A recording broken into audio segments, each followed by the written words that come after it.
Ecuador no para.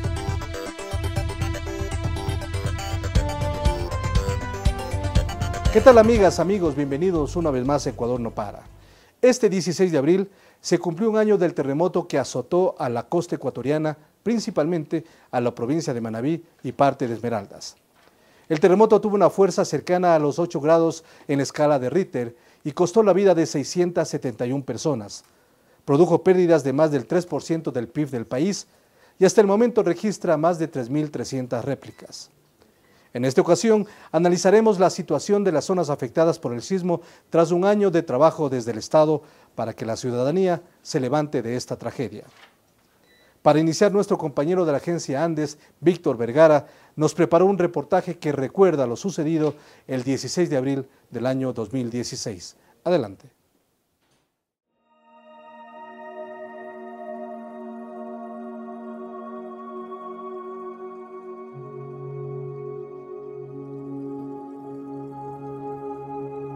Ecuador vivió la noche del 16 de abril, la peor catástrofe en más de 40 años. Un terremoto de magnitud 7,8 en la escala de Richter se registró en la provincia de Manabí y se sintió en todo el territorio nacional, incluso en los vecinos países de Colombia y Perú.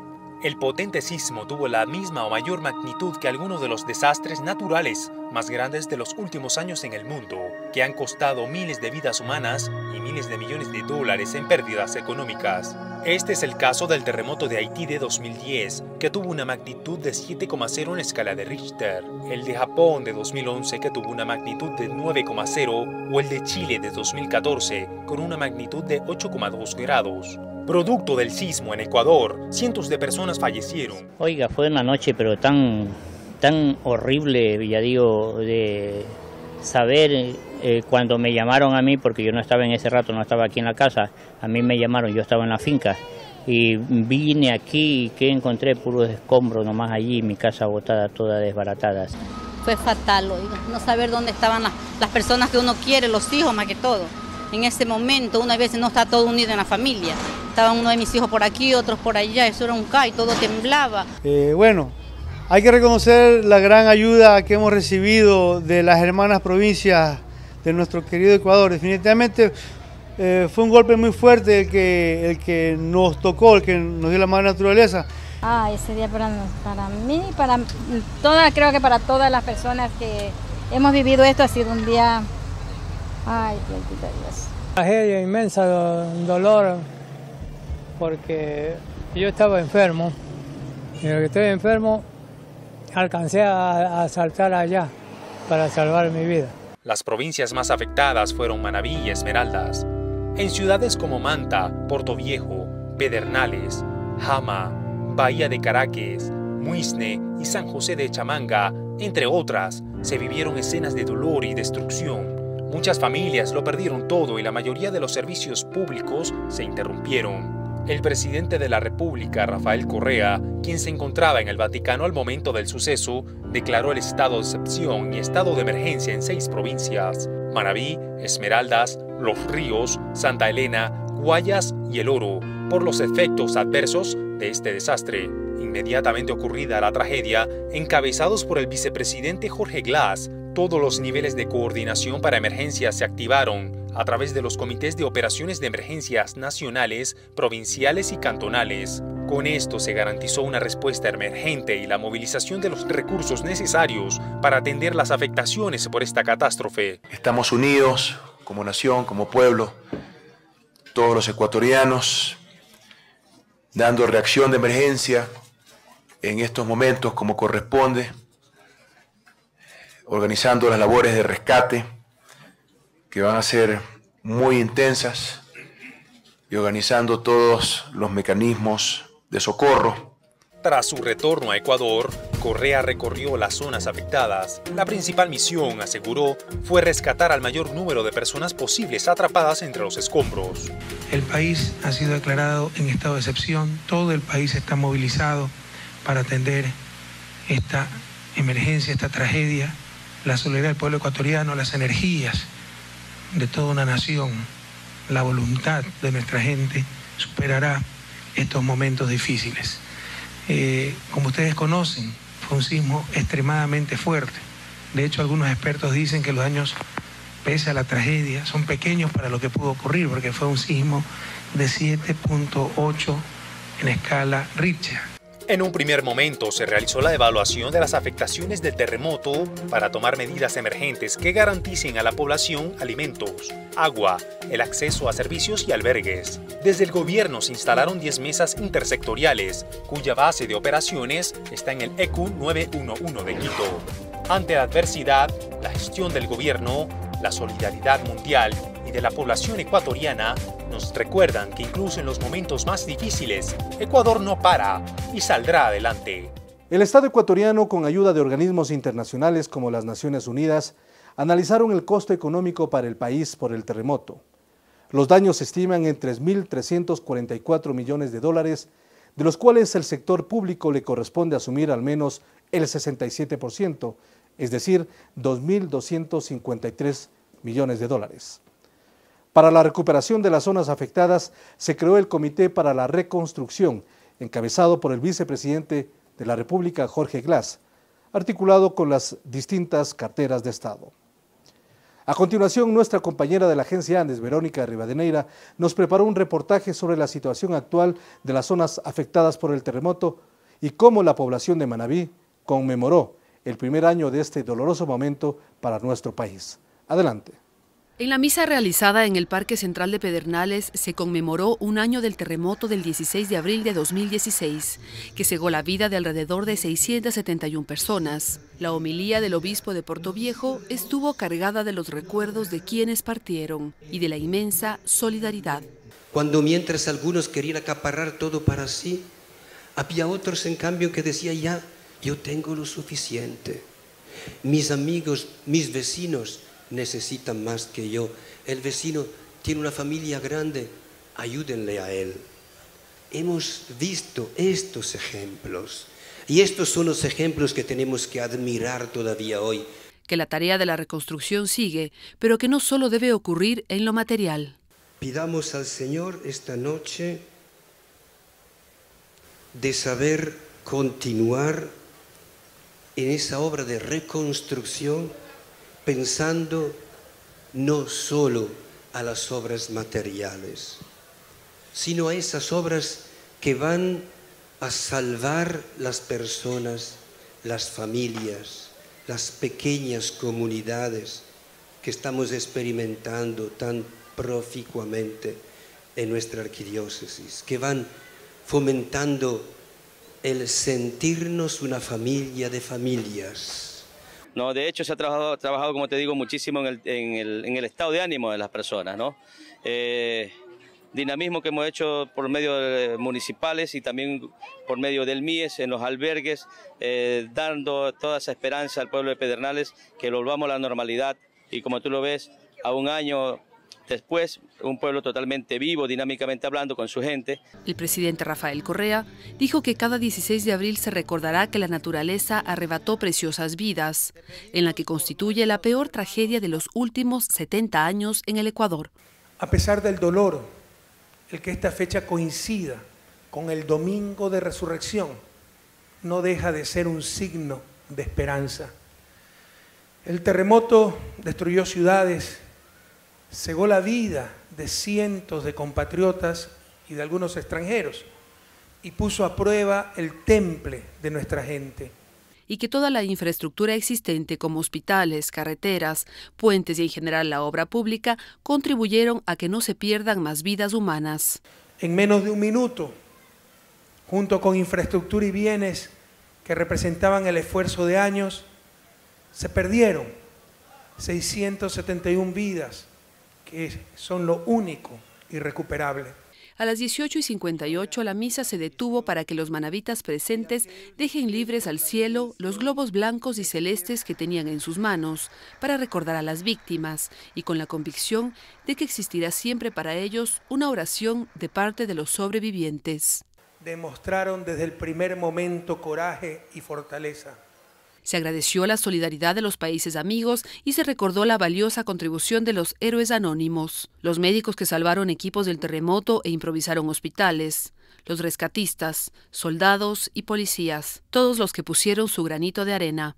Se hablará de la garra manaba, del ñeque esmeraldeño, de la ejemplar actitud de hombres y mujeres que decidieron quedarse para reconstruir su terruño lastimado. Se hablará de los herederos del espíritu de Alfaro, de Vargas Torres, de Carlos Concha.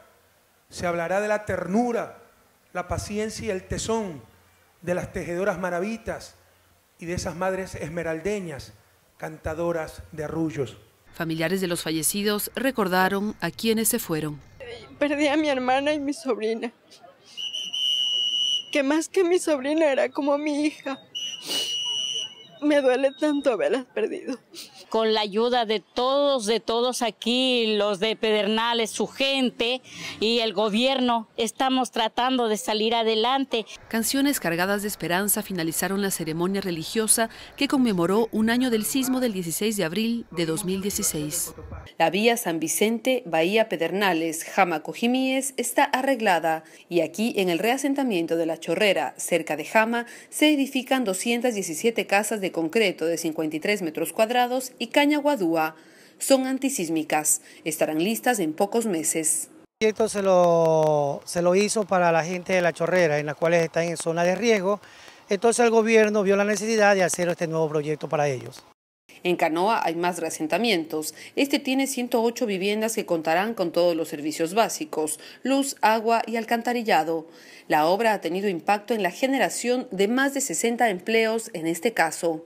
¿Para qué le voy a decir? Ha sido buena, beneficiosa en el ámbito laboral para todas las personas aquí de Canoa, para darle trabajo a todas las personas que necesitan aquí y para que lleven comodidad de sus casas todos los días. Hay viviendas construidas en terreno propio, como estas que cuentan con 2 dormitorios, un baño, cocina, sala y comedor. Para mí fue bueno, ya. Por lo que pasó el terremoto, totalmente perdí casa. Pero bueno, gracias a Dios, después como en los 6 meses, 7 meses, ya tuve mi casa. En Pedernales, una de las más afectadas por el sismo de 7.8 grados del 16 de abril del 2016, hay construcciones y mucha actividad en los restaurantes frente al malecón. Hoteles como el Royal se derrumbaron con el terremoto, pero aquí no se habla más del pasado, se mira al futuro con optimismo.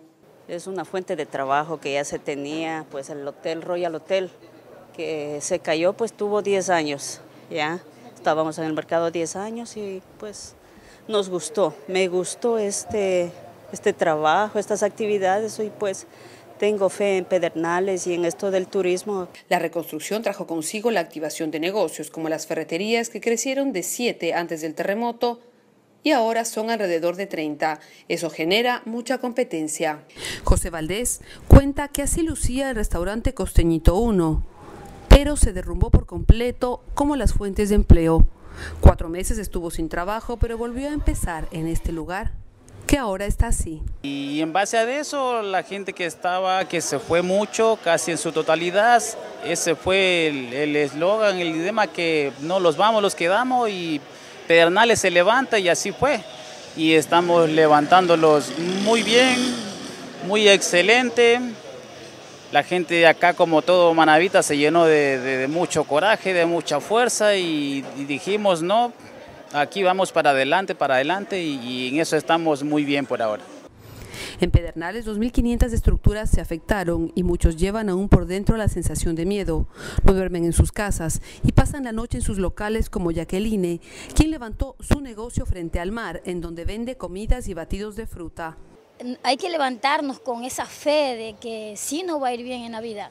Hay que luchar, hay que agachar el hombro si es que no tenemos otra ayuda por nosotros mismos.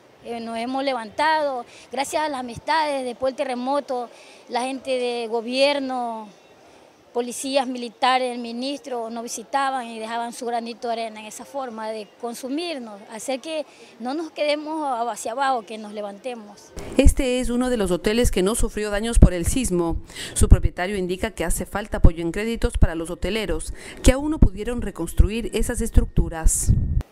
Sentimientos encontrados, ¿no? De que ante lo que Dios decide, ante lo que Dios da, lo que Dios nos quita, el ser humano no puede hacer absolutamente nada y que hay que vivir la vida con pasión, que hay que vivir el día a día, que debemos hacer las cosas de la mejor manera y debemos ser solidarios, ¿no?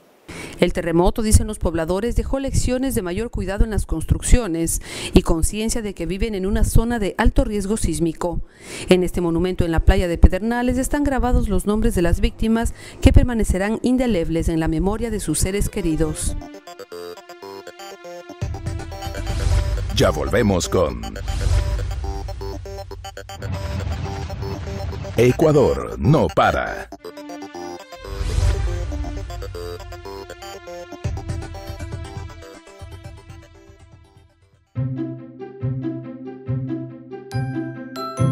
La belleza del Ecuador no está solo en sus monumentos, en sus montañas,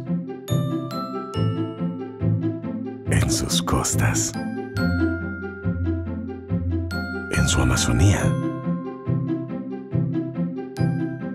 con sus atractivos turísticos o en sus experiencias únicas. Está en tu alegría, en tu calidez y honestidad, en la forma cariñosa de recibir a los turistas y en tu hospitalidad. Así convertimos al Ecuador en potencia turística, porque su belleza está en la gente. La Agencia Andes, la primera agencia de noticias del Ecuador, te invita a conocer su agenda diaria informativa con la actualidad política, económica, deportiva y cultural de nuestro país. Ingresa a www.andes.info.es, donde podrás disfrutar de nuestros reportajes especiales, fotografías de todos los rincones del país y demás productos audiovisuales. Sigue nuestras noticias en Facebook, Twitter, YouTube y Flickr. Agencia Andes, la primera agencia de noticias del Ecuador. Continuamos con Ecuador no para.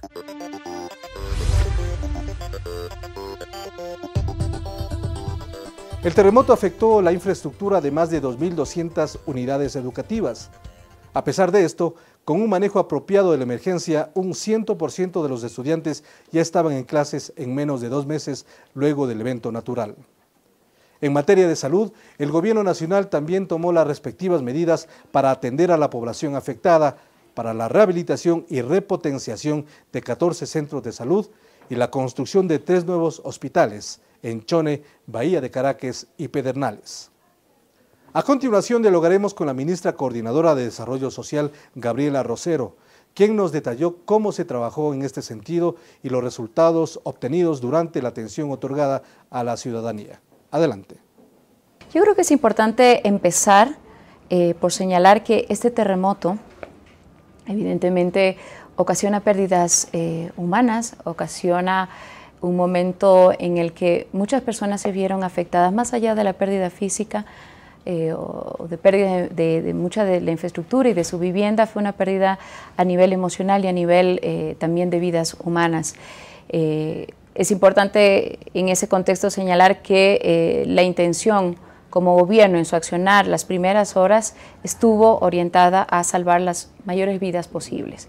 Por eso esta primera etapa de emergencia marcó una primera semana en que a nivel del Ejecutivo y de gobiernos locales estuvimos en el lugar, estuvimos con los rescatistas, estuvimos organizándonos de la mejor forma posible con el objetivo de salvar las vidas que las personas que habían quedado atrapadas debajo de los edificios, de las casas. Esta primera decisión, incomprendida por algunos sectores, incluso por algunos medios de comunicación, que mencionaban que bueno, faltaba todo, faltaba agua, faltaba vituallas, faltaba carpas, etcétera, cuando el gobierno se concentró justamente en determinar el número de víctimas y salvar sobre todo a muchas personas que pudo hacerlo.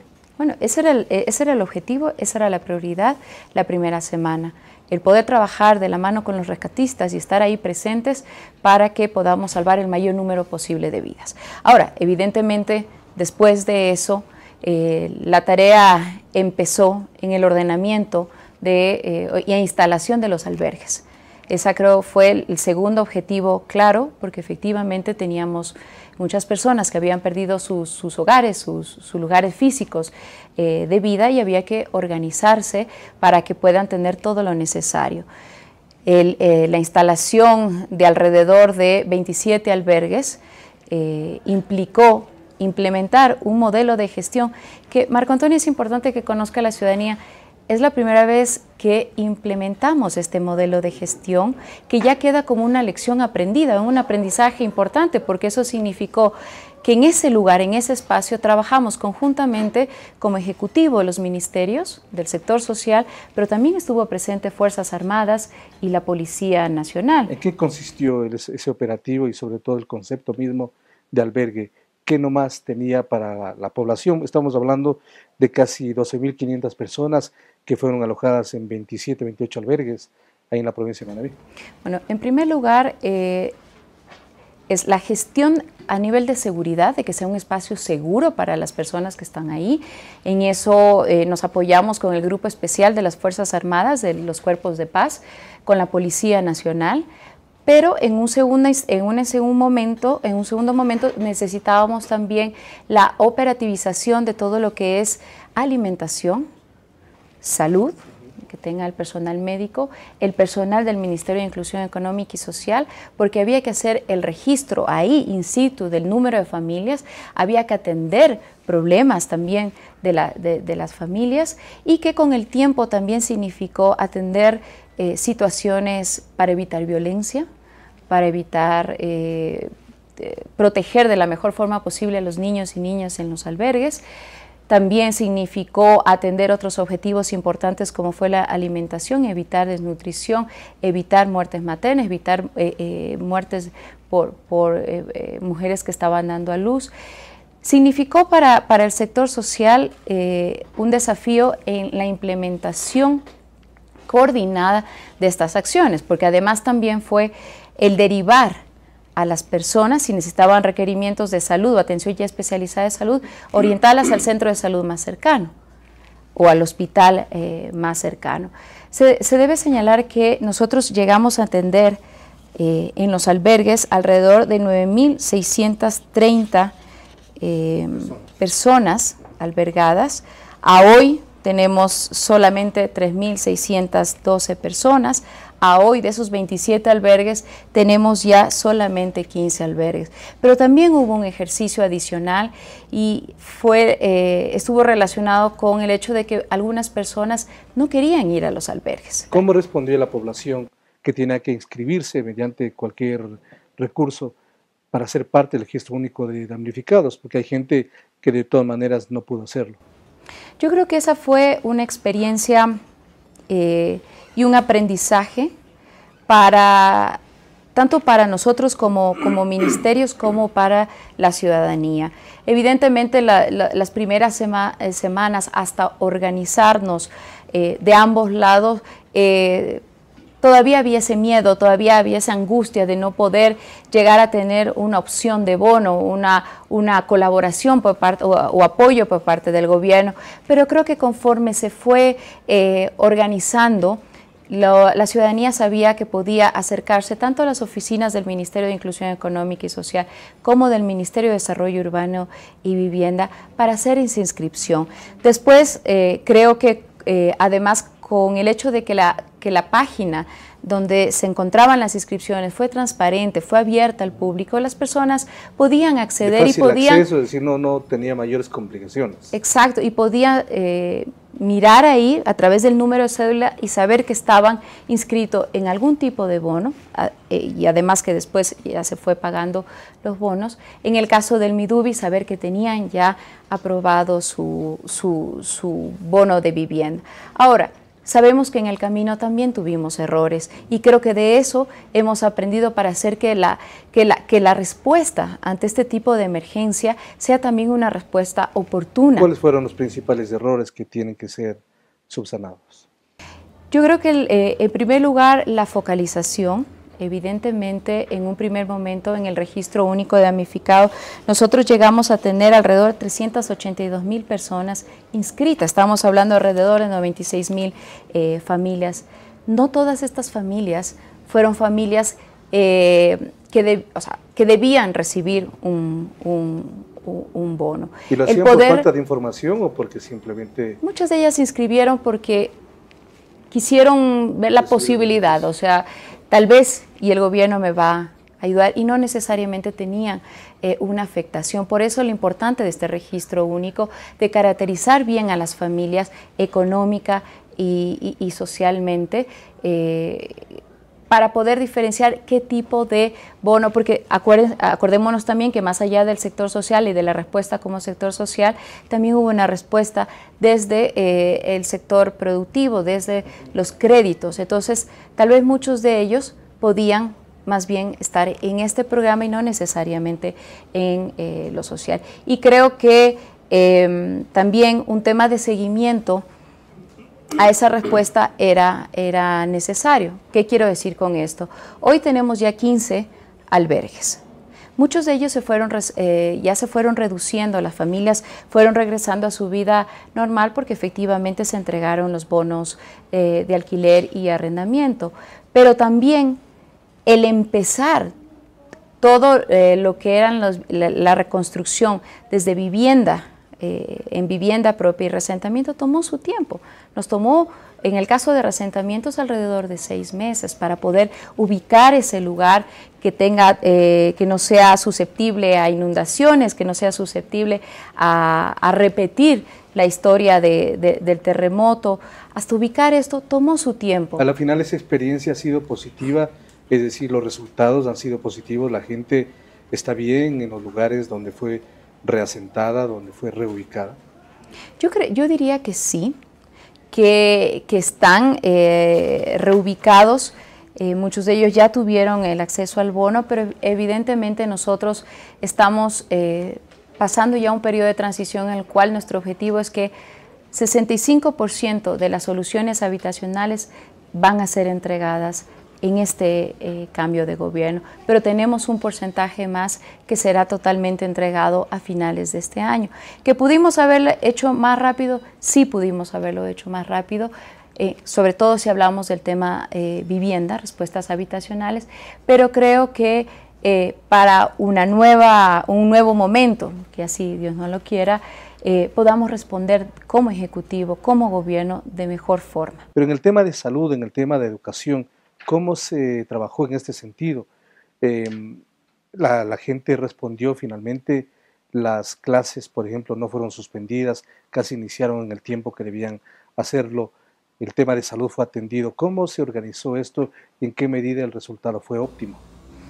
Yo empezaría señalando que para nosotros fue también un tiempo récord en materia social el devolver esa normalidad a la ciudadanía, a la población afectada.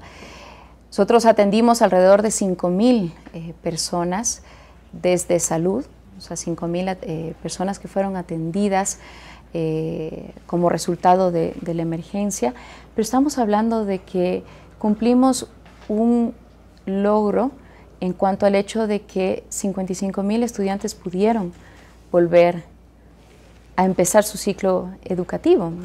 Justo fue unos días antes de empezar el ciclo Costa.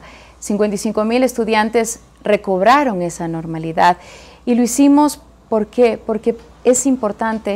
era importante en su momento que estos niños no se queden en su escuela, que no se queden sin ir, sin cambiar un poco ya esa mentalidad de lo que había pasado. Aunque había algunos niños que de todas maneras no querían ir por el miedo. Por el miedo, los padres sentían miedo, pero también era importante porque los padres así podían regresar a su trabajo o buscar nuevamente trabajo. Entonces, eso fue, creo que, un elemento clave. ¿Hubo normalidad en ese sentido? Sí, en el sistema educativo, las atenciones de salud nunca se pararon.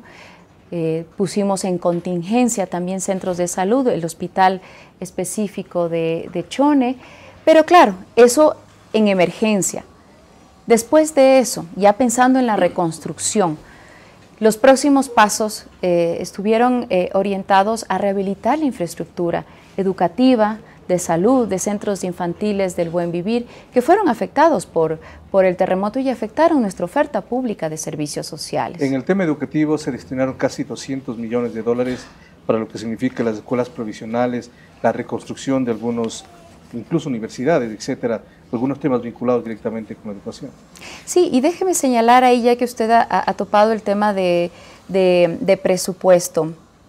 De un total de 3.500 millones de dólares, que es lo que se ha en este momento señalado como el total de inversión realizada para el tema de reconstrucción, alrededor del 27% de esto, alrededor de 912 millones, fueron orientados al sector social, tanto vivienda como salud, educación, y atención social.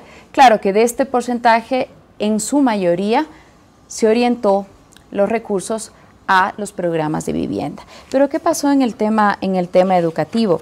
Para nosotros era claro que había que devolver esa solución educacional de forma rápida, y por eso es que el haber entregado ya 26 unidades educativas provisionales, que fueron unidades prefabricadas, mucho más rápidas de construir, alrededor de un mes tomaron levantar estas unidades, permitieron que ese objetivo de devolver la normalidad a la educación se cumpliera. No son unidades del milenio, pero tienen muchos componentes para brindar una atención y educación normal y de calidad. Claro, adecuada. Yo he estado presente en muchas de estas, en las inauguraciones y entregas que hemos hecho de las unidades educativas, son sobre todo en Manabí y Esmeraldas, que ahora que azota también el tema invernal, son seguras, son frescas para los estudiantes, en un ambiente fresco, y tiene los ambientes, las divisiones necesarias para que tengan su laboratorio, su centro de computación, sus clases, sus áreas verdes. Y eso era importante, ¿no?, dentro de este devolver esa normalidad. El concepto era provisional, que podría convertirse en permanente. Claro, porque en principio tienen una vida útil de más de 20 años. Sí, efectivamente, ya después la construcción de una unidad educativa del milenio será posible, pero en principio pueden durar más de 20 años estas unidades, y como le diga, son excelentes, tienen todo lo necesario para que los niños atiendan perfectamente en clases.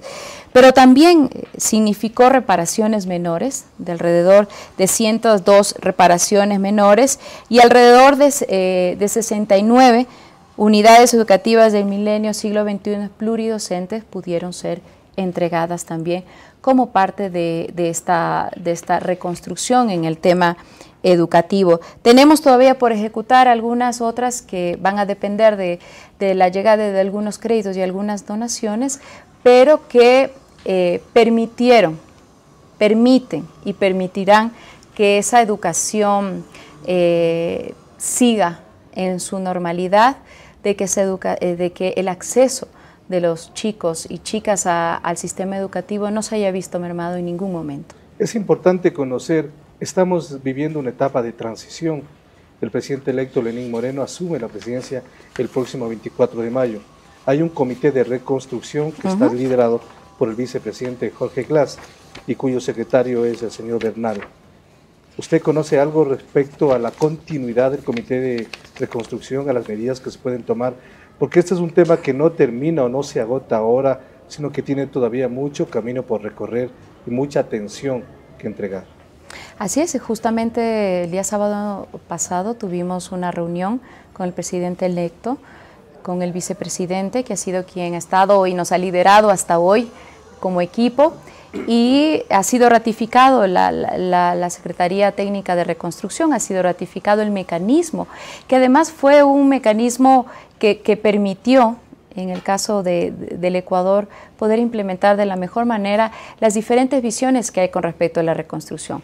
La parte de emergencia, la mirada social de la reconstrucción, la mirada física en cuanto a la recuperación de infraestructura, pero también los temas productivos. Usted señala que el trabajo aún continúa, claramente continúa desde una perspectiva de reactivación productiva, y yo creo que ahí nuestro trabajo como parte del equipo saliente, comprometido con una transición responsable, es precisamente informar sobre lo trabajado hasta hoy y sobre lo que queda pendiente para los próximos meses. Mucho de eso, sobre todo en el tema de infraestructura educativa, de salud y de vivienda, queda encaminado. Queda ya tomadas las decisiones sobre qué reasentamientos, hasta cuándo va a ir el cierre de albergues. Es decir, la hoja de ruta se mantiene. De salud, específicamente alrededor de 168 millones de dólares. Eso fue centros de salud tanto en Tosagua, Manta, Chone, Cojimíes, como en el caso de hospitales de Chone, Pedernales, Bahía, que estamos actualmente planificando su reconstrucción, pero también significó, en muchos casos, entender que la reconstrucción, este nuevo momento tenía que hacérselo bien, desde una reconstrucción física con las mejores condiciones, tomando en cuenta las normativas para que no volvamos a repetir estas pérdidas, no volvamos a lamentar pérdidas físicas y humanas. El mismo caso de Muisne, de pensar y el presidente de querer dejar un Muisne más seguro. Eso nos ha llevado a repensar ciudades también, las mismas normas técnicas. Yo creo que ahí es esa confianza que usted señala, pero además también la seguridad de que el gobierno estuvo ahí, de que nunca estuvimos solos, no los dejamos solos, y de que lo hemos buscado hacer con toda la responsabilidad del caso. Muy bien, vamos a hacer una pausa más. Estamos conversando con la ministra de Desarrollo Social, Gabriela Rosero. Aquí con ustedes enseguida. Ya volvemos con Ecuador no para.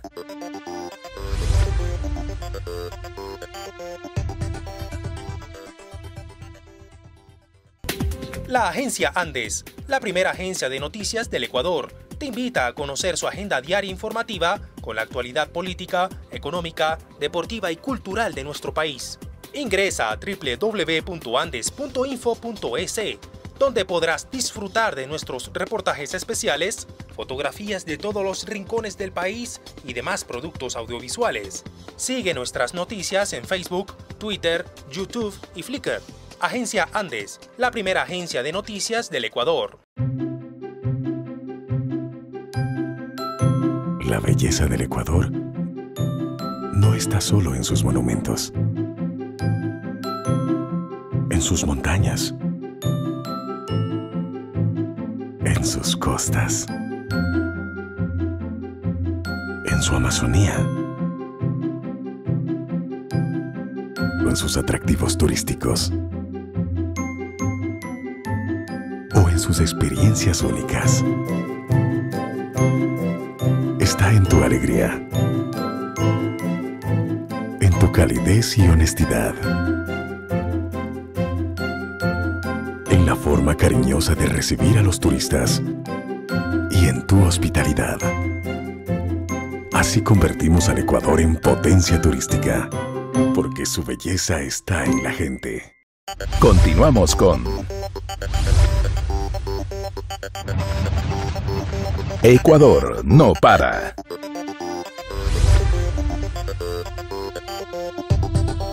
Continuamos con la información, realizando esta evaluación al despliegue de atención y ayuda ofrecida por parte del Estado a los ciudadanos afectados por el terremoto del 16 de abril del año anterior.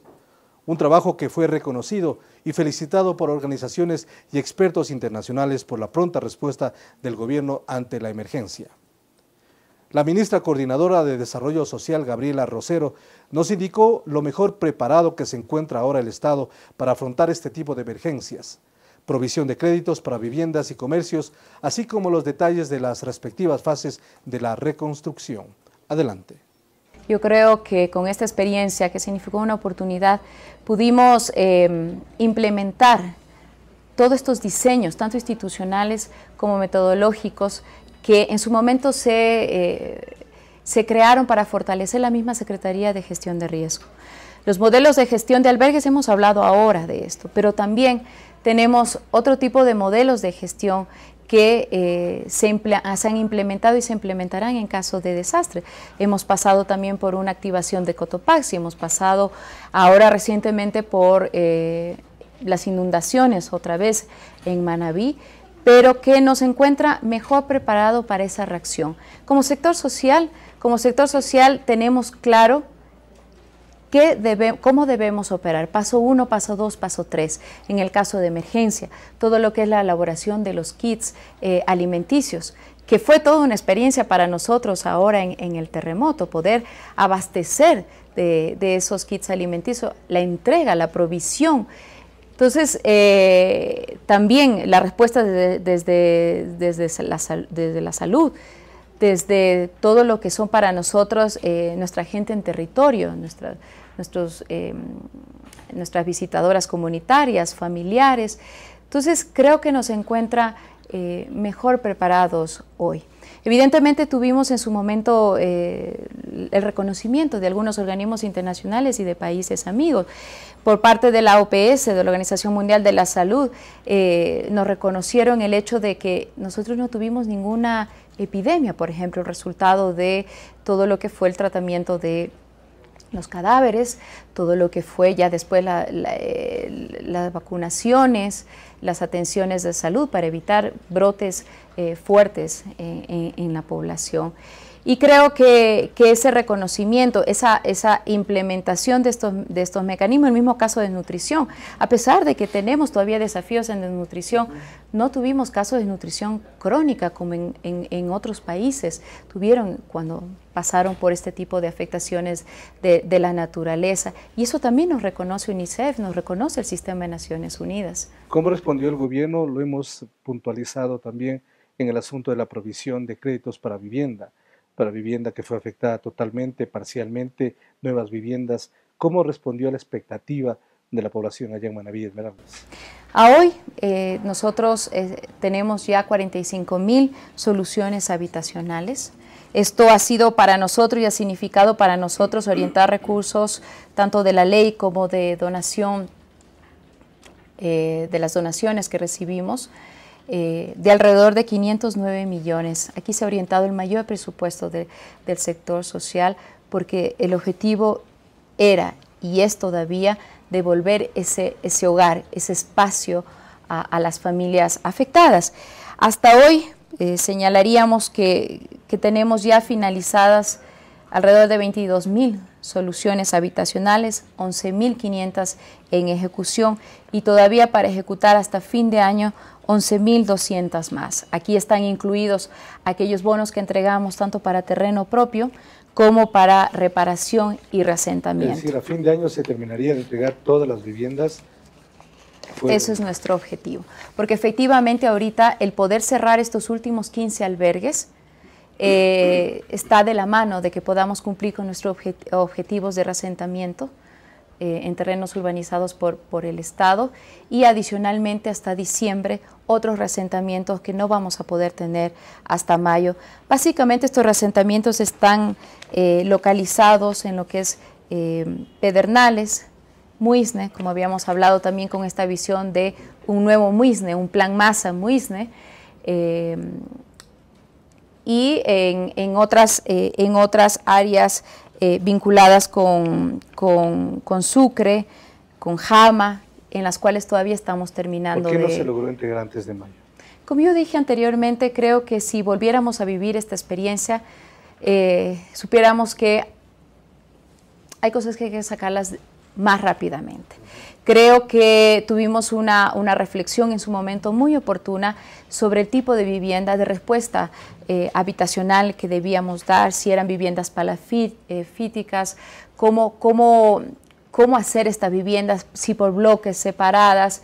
creo que ese fue un tiempo importante, pero que en un nuevo momento ya no estaríamos reflexionando sobre eso, ya sabemos qué tipo de reacción. Que será permanente. Exacto, qué tipo de respuesta deberíamos entregar. En segundo lugar, fuimos muy exigentes en el tema vivienda, en el hecho de que cumplamos con las normas técnicas nosotros mismos en las respuestas habitacionales que demos. Y también fuimos responsables en el hecho de que esos reasentamientos en los cuales ubicaríamos estas nuevas viviendas no podían estar en lugares inseguros o lugares donde la cota de agua podía en algún momento provocar inundaciones. Como le digo, tomó un tiempo, pudimos haberlo hecho más rápido, pero creo que también en ese tiempo fuimos responsables en la respuesta que quisimos dar y que estamos dando. Esto es importante porque muchas edificaciones, viviendas, incluso hoteles por estrenar se cayeron porque no respondían a todos los efectos de calidad y control que tenían que tener. Claro, y esa es una lección aprendida, y una lección aprendida no solamente como gobierno, sino que una lección aprendida, y espero que así sea aprendida por la ciudadanía misma y por los gobiernos locales, porque en todo lo que está relacionado con los permisos de construcción, quienes los dan son los gobiernos autónomos descentralizados. Entonces, creo que esta es una lección que nos permitirá construir un mejor país en donde tengamos en cuenta que el cumplimiento de estas normas técnicas o el incumplimiento puede significar en el mediano plazo, en el largo plazo, pérdida de vidas humanas. ¿Cuándo terminará toda esta fase de reconstrucción en Manaví y Esmeraldas? ¿En qué fecha tienen previsto ya la entrega de todas las unidades habitacionales, salud, vivienda, salida de albergues, etcétera, etcétera? Nosotros no hemos planteado un objetivo y ese es a finales de este año, diciembre del 2017, tanto para la infraestructura que estamos reconstruyendo como gobierno, en el caso de los hospitales, de los centros de salud, muchos de ellos ya hemos entregado, de las unidades educativas, pero también de los programas de vivienda. Y con eso, como había señalado anteriormente, el cierre definitivo de esos 15 albergues está en paralelo también con el cumplimiento de ese objetivo en cuanto a la respuesta de viviendas. Paradójicamente, mientras estamos cercanos a cumplir el primer aniversario del terremoto que, reiteramos, sufrió muchas pérdidas humanas, económicas, etc., la provincia de Manaví se ha visto sumida en una serie de lluvias e inundaciones terribles que ustedes lo han podido comprobar personalmente. ¿Cuál es la evaluación que usted ha hecho? Porque además incluso hay varias pérdidas humanas y por supuesto económicas. Claro, lo hemos visto este fin de semana en el caso de Santana, de Portoviejo, de Rocafuerte. La respuesta ahí está la Secretaría Nacional de Gestión de Riesgo, está la policía, están las Fuerzas Armadas, porque efectivamente en un primer momento es salvar las vidas humanas, es salvar los bienes, es la instalación de los albergues provisionales, es la provisión de alimentos. Justamente en eso nos encontramos actualmente. Vendrá ya también una evaluación como lo hicimos en el caso del terremoto, guardando obviamente las diferencias, la evaluación sobre las afectaciones, el grado de afectaciones y la respuesta que también se tendría que dar sobre esto. Yo creo que lamentablemente esto nos afecta hoy como resultado de las lluvias, nos afecta en Manaví, pero creo que está todo en marcha, ¿no? Está la respuesta en marcha y creo que hoy estamos mejor preparados que ayer o hace un año para responder ante esto, los embates de la naturaleza que no dejarán nunca de estar, pero que como gobierno hemos aprendido y creo que podemos dar mejores respuestas a cualquiera que está fuera. De todas maneras, las pérdidas pudieron haber sido mucho mayores si Ecuador no contaba con los multipropósitos, claro, de todas maneras. Claro. Y además las provincias de Manaví y Esmeraldas todavía continúan en estado de emergencia, es decir, que los recursos todavía pueden llegar fácilmente y de manera rápida. Claro, efectivamente estamos todavía en un estado de excepción que permite la orientación o reorientación de recursos, en este caso para Manaví. En segundo lugar, ya la experiencia misma de reacción a través de los COE, de los comités locales de emergencia, nos ha permitido que el mismo sábado, ya para el caso de Santana, el COE estaba instalado y ya sabemos cómo actuar, desde el gobierno nacional como el gobierno local. Entonces, toda esta respuesta institucional también está ahí. Y en tercer lugar, lo que usted señala con respecto a los multipropósitos. Efectivamente, Chone no ha tenido una afectación, porque ahí mismo está una de las grandes apuestas que ha permitido además contener el agua ahí. Ahora, efectivamente, en otros lugares, la misma dimensión de los puentes, a ratos también el hecho de que muchos de estos ríos llevan una cantidad de piedras, cantidad de residuos, han taponado, y eso ha sido lo que nos ha afectado, pero también tiene ahí que levantarse una voz con respecto a la misma corresponsabilidad de los gobiernos locales y de la misma ciudadanía de cuidar esos espacios, ¿no? Porque no estamos exentos de que tengamos inundaciones o más inundaciones, a pesar del esfuerzo hecho también como gobierno nacional. ¿Qué experiencias le ha dejado usted como ministra, coordinadora de Desarrollo Social, su paso por el Ejecutivo? Estamos ya pocas semanas de terminar el gobierno del presidente Correa. Ojalá tengamos espacio para hacer una evaluación global de su trabajo en toda la cartera y en toda esta coordinación. Pero básicamente, ¿qué experiencias le ha dejado? ¿Cuánto significó también esta experiencia de afrontar un terremoto y una situación tan compleja como se vive? Para mí fue una oportunidad, a pesar de la desgracia, creo que fue una oportunidad para que como Frente Social tengamos una acción colectiva. Creo que el responder desde un conjunto, desde una acción en donde estamos todos involucrados, siempre es mejor que ir solos o ir cada quien por su lado. Y eso nos ha fortalecido como sector social y nos ha fortalecido como gobierno también. Y ha fortalecido el contexto local en el que también he aprendido con el gobierno autónomo descentralizado que estuvo ahí, con las organizaciones de la sociedad civil, con la cooperación misma. Creo que también en estas desgracias tenemos una oportunidad para ser mucho más humanos. Más allá de nuestros cargos, somos seres humanos y también sufrimos. Y sufrimos y estuvimos ahí. Creo que más allá de los cargos no nos impedía estar haciendo los mismos kits alimenticios, estar con las mismas familias, apoyando emocionalmente en esos momentos. Creo que nos permite reconstruirnos como humanos también, y eso favorece al país, favorece a nosotros como ecuatorianos, y nuestra apuesta porque realmente ha sido un gobierno que ha creído que por sobre todo está el ser humano. Más allá de lo económico, más allá de los cargos, de los títulos, está el ser humano, y el ser humano, sus derechos y su atención prioritaria. Gracias por acompañarnos al programa Ecuador no para, donde detallamos la situación actual de las zonas afectadas por el potente sismo del pasado mes de abril. Les dejamos con un reportaje que recoge el trabajo por parte del Gobierno Nacional para atender a los damnificados, la reactivación productiva, obras de infraestructura, servicios públicos y el cumplimiento de las fases de la reconstrucción. Como siempre, gracias por su atención. Hasta una próxima oportunidad. Felicidades.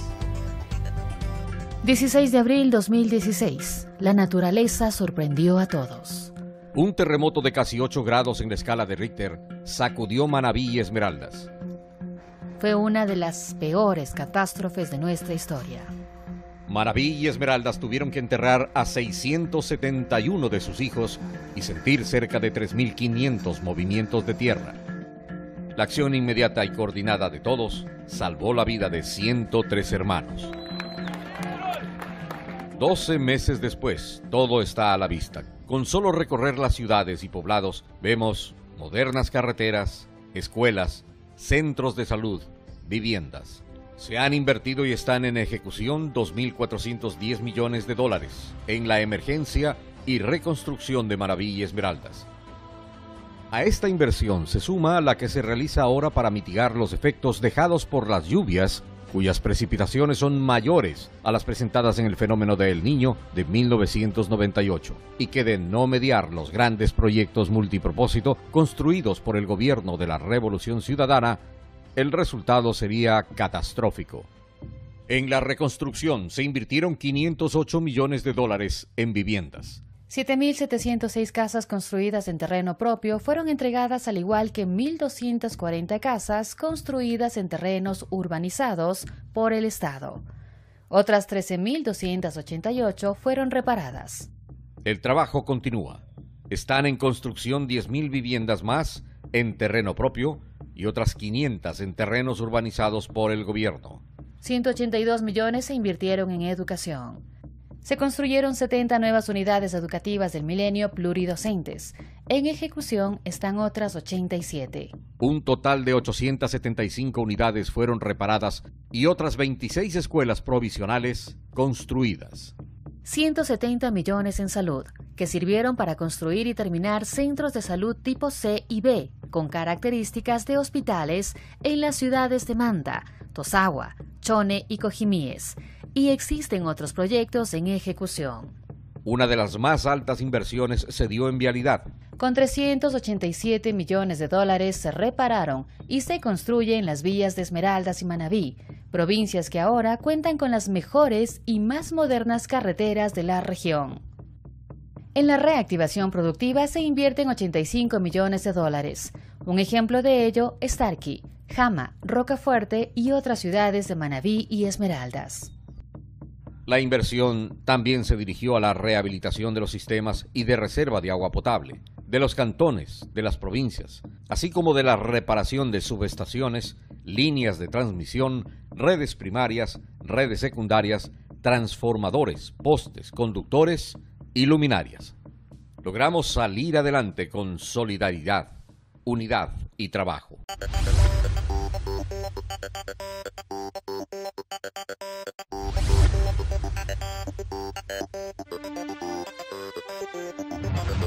Ecuador no para.